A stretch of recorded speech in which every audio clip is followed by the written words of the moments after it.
നമസ്കാരം.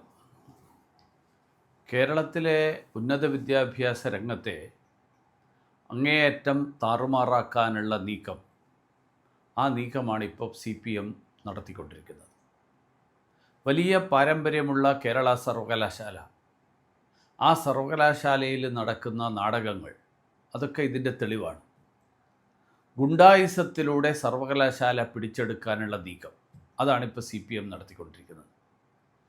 വൈസ് ചാൻസലറുടെ നടപടിയെ ധിക്കരിച്ചുകൊണ്ട് സസ്പെൻഷനിലായ രജിസ്ട്രാറെ തിരികെ എത്തിച്ചത് ബഹുമാനപ്പെട്ട കോടതിയെ കൂടി വെല്ലുവിളിച്ചുകൊണ്ടാണ്. CPMൻ്റെ പിന്തുണ മതിയായിരുന്നുവെങ്കിൽ പിന്നെ ഈ രജിസ്ട്രാർ സസ്പെൻഷനെതിരെ കോടതിയിൽ പോയത് എന്തിനാണ്? നേരത്തെ തന്നെ ഈ സിൻഡിക്കേറ്റിനെ കൊണ്ട് അങ്ങ് തിരിച്ചെടുപ്പിച്ചാൽ മതിയായിരുന്നല്ലോ. വൈസ് ചാൻസലറുടെ അസാന്നിധ്യത്തിൽ ചേരുന്ന സിൻഡിക്കേറ്റ് യോഗത്തിന് ഒരു നിയമസാധുതയുമില്ല എന്നുള്ളത് അറിയാത്ത ഒരു ഉന്നത വിദ്യാഭ്യാസ മന്ത്രിയാണ് നമ്മുടെ നാട്ടിലുള്ളത്. വൈസ് ചാൻസലറുടെ അനുമതിയില്ലാത്ത അജണ്ട ചർച്ച ചെയ്തത് തന്നെ ഒന്നാം തരം ഗുണ്ടായിസമാണ്. എന്തുമാവാം എന്നുള്ള തീരുമാനം, ആ തീരുമാനം അങ്ങനെയാണെങ്കിൽ പിന്നെ AKG സെൻട്രലിൽ ഇരുന്നിട്ട് എടുത്താൽ മതിയായിരുന്നു. രജിസ്ട്രാർ സർക്കാർ ഉദ്യോഗസ്ഥൻ എന്നുള്ള നിലയിലല്ല, സർവകലാശാലയുടെ ഉദ്യോഗസ്ഥൻ എന്നുള്ള നിലയിലല്ല, CPMൻ്റെ അടിമയായിട്ടാണ് ഇപ്പോൾ പ്രവർത്തിച്ചുകൊണ്ടിരിക്കുന്നത്. കോടതി ഉത്തരവ് വരുന്നത് വരെ കാത്തിരിക്കാൻ പോലും തയ്യാറാകാതെ നിയമപരമല്ലാതെ ചേർന്ന സിൻഡിക്കേറ്റ് യോഗത്തിൻ്റെ തീരുമാനം അംഗീകരിച്ചുകൊണ്ട് രജിസ്ട്രാറുടെ മുറി കയറിയിരുന്ന് ജോലിക്ക് വന്ന് കോടതിയെ അവഹേളിക്കുന്ന സമീപനം, അതാണിപ്പോൾ രജിസ്ട്രാർ സ്വീകരിച്ചിരിക്കുന്നത്. ഭാരതാംബയുടെ ചിത്രം എങ്ങനെയാണ് മതചിഹ്നമാകുന്നത് എന്ന് ബഹുമാനപ്പെട്ട കോടതി കഴിഞ്ഞ ദിവസം ചോദിച്ചതിന് ഉത്തരം നൽകാൻ ഈ മഹാന് കഴിഞ്ഞിട്ടില്ല. സ്വകാര്യ പരിപാടിയിൽ പോലും ഭാരതാംബയുടെ ചിത്രം ഉപയോഗിക്കുന്നത്, അത് ഉപയോഗിക്കരുത് എന്ന് ഉത്തരവിട്ട രജിസ്ട്രാർ CPMൻ്റെ പ്രീതി പിടിച്ചുപറ്റാൻ വേണ്ടിയിട്ടുള്ള നീക്കമാണ് നടത്തിയത് എന്നുള്ളത് സാമാന്യ ബുദ്ധിയുള്ള എല്ലാവർക്കും അറിയാം.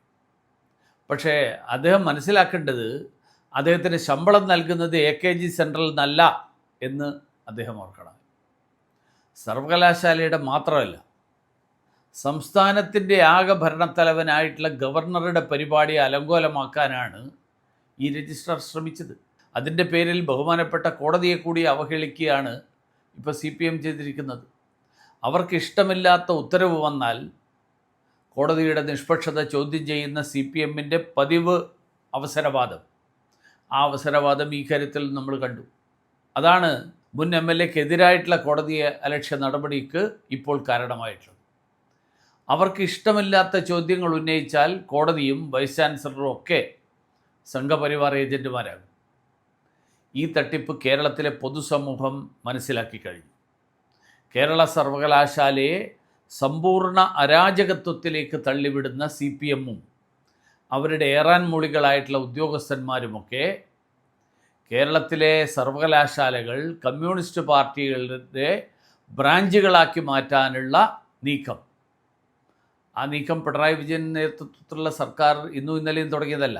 നമുക്കറിയാം, കണ്ണൂർ മുതൽ ഇങ്ങോട്ട് എല്ലാ സർവകലാശാലകളിലും അധ്യാപക നിയമനത്തിനോ വിദ്യാർത്ഥി പ്രവേശനത്തിനോ യോഗ്യത അത് UGC ചട്ടങ്ങളല്ല, മാർക്കും റാങ്കുമല്ല, ആകെ വേണ്ടത് CPM നേതാവിൻ്റെ ഭാര്യയോ ബന്ധുവോ ആകണം എന്ന് മാത്രമാണ്. UGCയുടെ ചട്ടങ്ങളെപ്പോലും അട്ടിമറിക്കാനുള്ള നീക്കം, ആ നീക്കം കേരളത്തിൽ ഇവർ നടത്തിയത് നമ്മൾ നേരത്തെ കണ്ടിട്ടുള്ളതാണ്.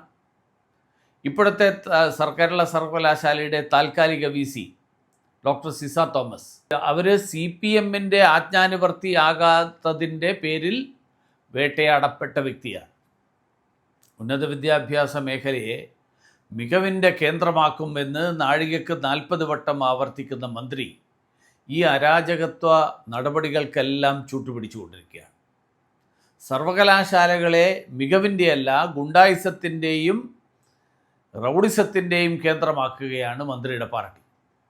ഇത്തരം കലാപശാലകളിൽ കുട്ടികളെ പഠിപ്പിക്കേണ്ടതില്ല എന്ന് മാതാപിതാക്കൾ തീരുമാനമെടുത്താൽ അവരെ തെറ്റു പറയാൻ പറ്റില്ല.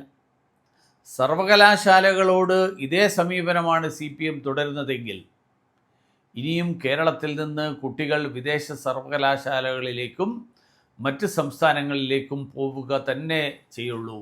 അതിലൊരു മാറ്റവും ഉണ്ടാകാനും പോകുന്നില്ല.